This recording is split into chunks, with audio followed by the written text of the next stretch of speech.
il y a plus de weed partout. On a parlé des arômes, là on va parler de la culture du chanvre. Là on est là pour parler de weed. Oui, parce que...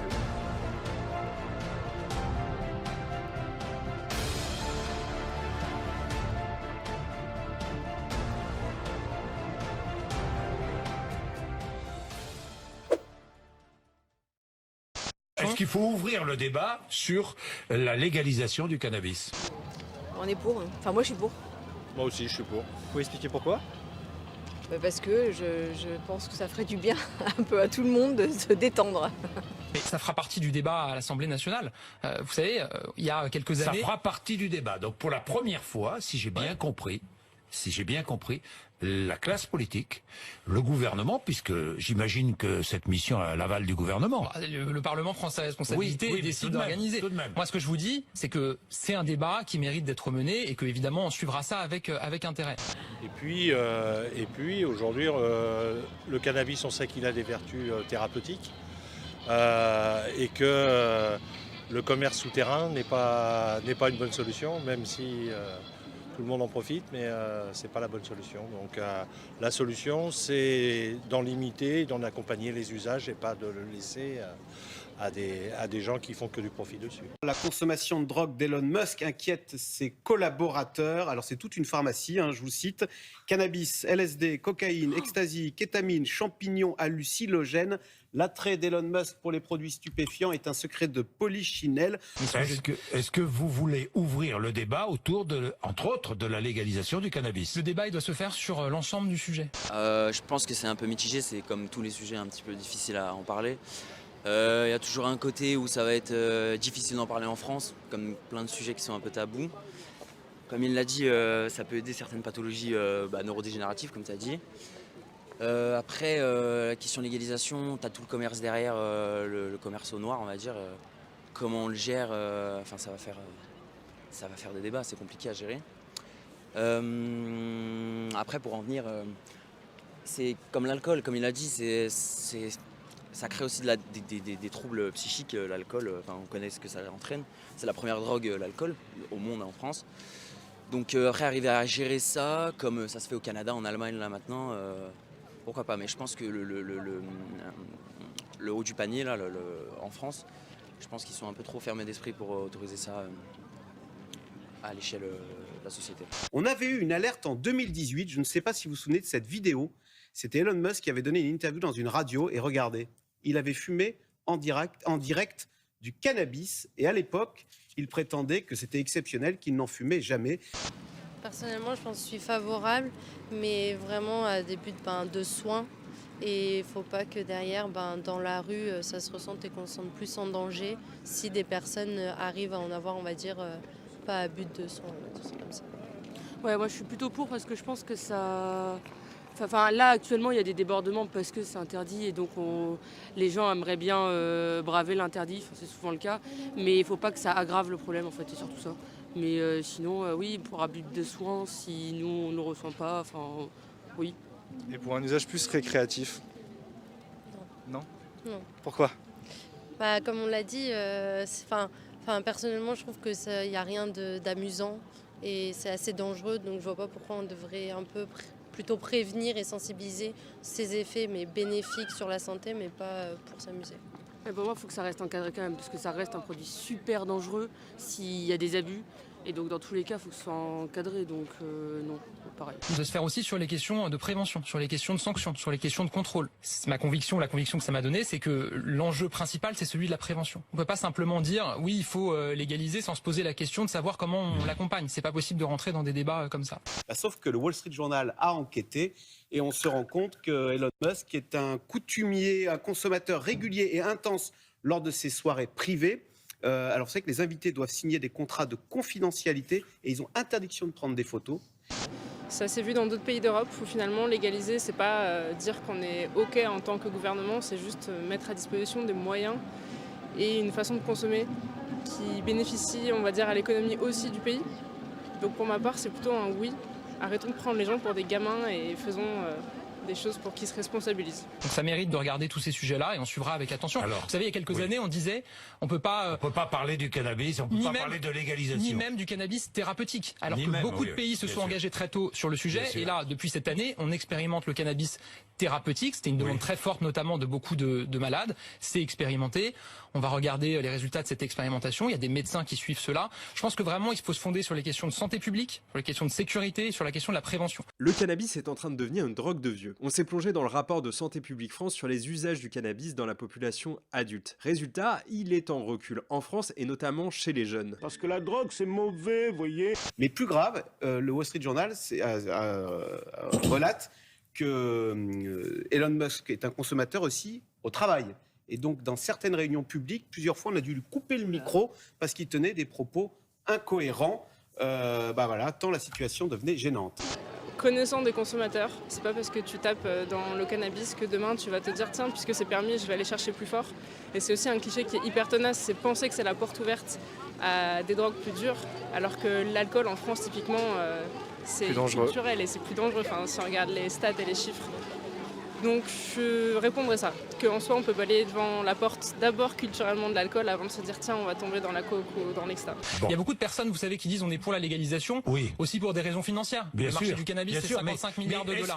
Donc, vous êtes favorable à l'ouverture d'un débat autour de la légalisation du cannabis. En 2021, 10,6% des Français avaient consommé du cannabis dans l'année contre 11% en 2017. C'est pas énorme, mais ça baisse. Et alors, la consommation de drogue d'Elon Musk personnelle inquiète surtout le gouvernement américain, en fait. Eh bien oui, parce que la NASA a confié le sort de ses astronautes à qui ?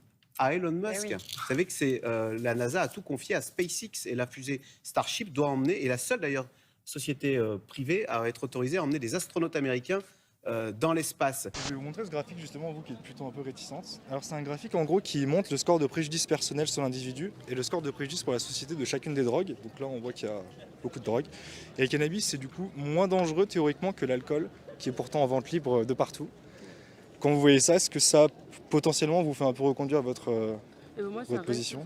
Tous les indices qu'on voit, je ne sais pas comment appeler ça, mais tous les points qu'on voit doivent être encadrés, quel que soit le score, parce qu'ils restent tous dangereux à haute dose. L'alcool, on le sait très bien que c'est hyper dangereux quand il y a de l'abus, que sur le corps, sur le foie, sur tout, et c'est un abus qui est plus commun parce que c'est légalisé. Justement, il ne faudrait pas que le cannabis arrive à ce point-là.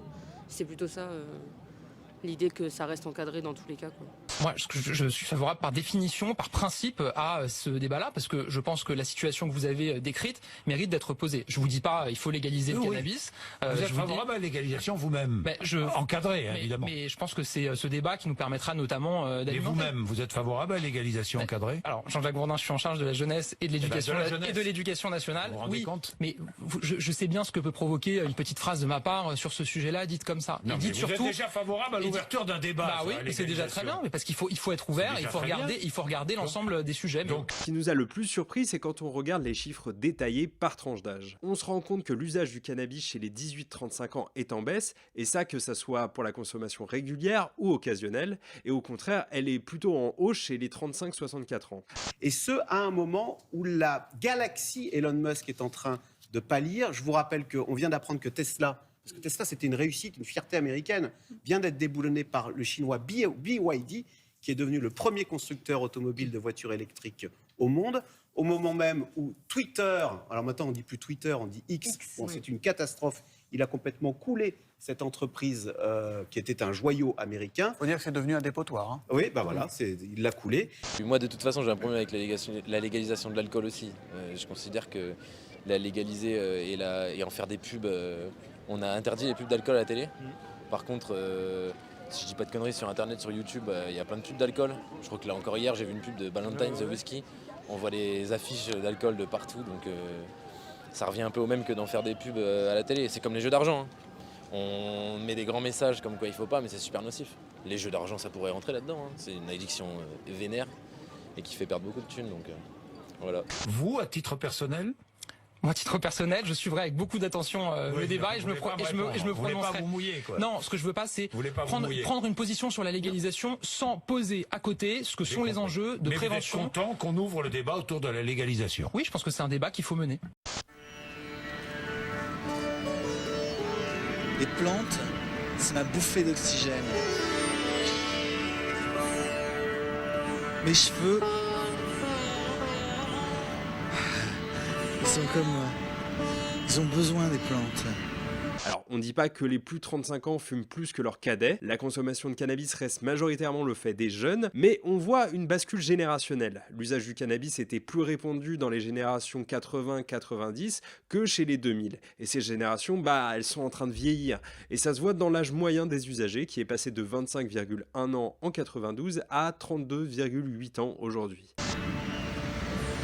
C'est pour ça que j'emploie Ultra Mou de Granier, tu vois. Parce que je trouve que c'est vraiment cool, tu vois, comme shampoing. Je trouve... c'est...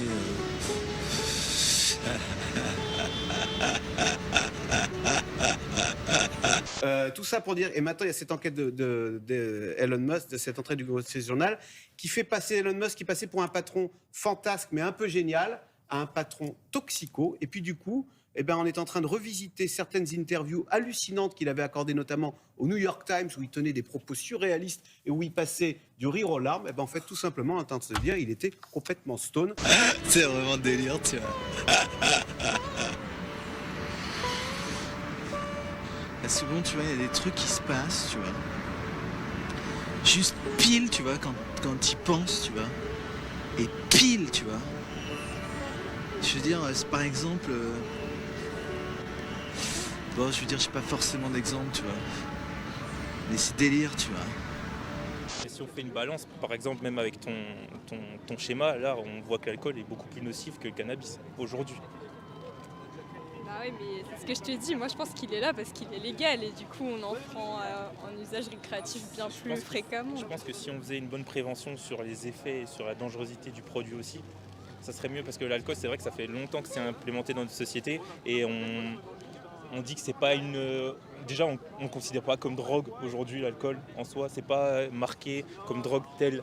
Quand on est petit, on se dit on va boire un verre. On voit nos parents se dire on boit un verre. Et non, on va pas dire ça. Non, on ne boit pas. Je ne bois pas d'alcool étant petit. Mais on voit nos parents aller boire des verres. On voit de la famille boire des verres. Et on marque pas ça comme... C'est banalisé. On marque pas ça comme de la drogue. Alors que si on légalise le cannabis, mais on dit que c'est considéré comme une substance licite mais dangereuse et qu'on fait une assez bonne prévention, je pense que ça peut être contrôlé quand même.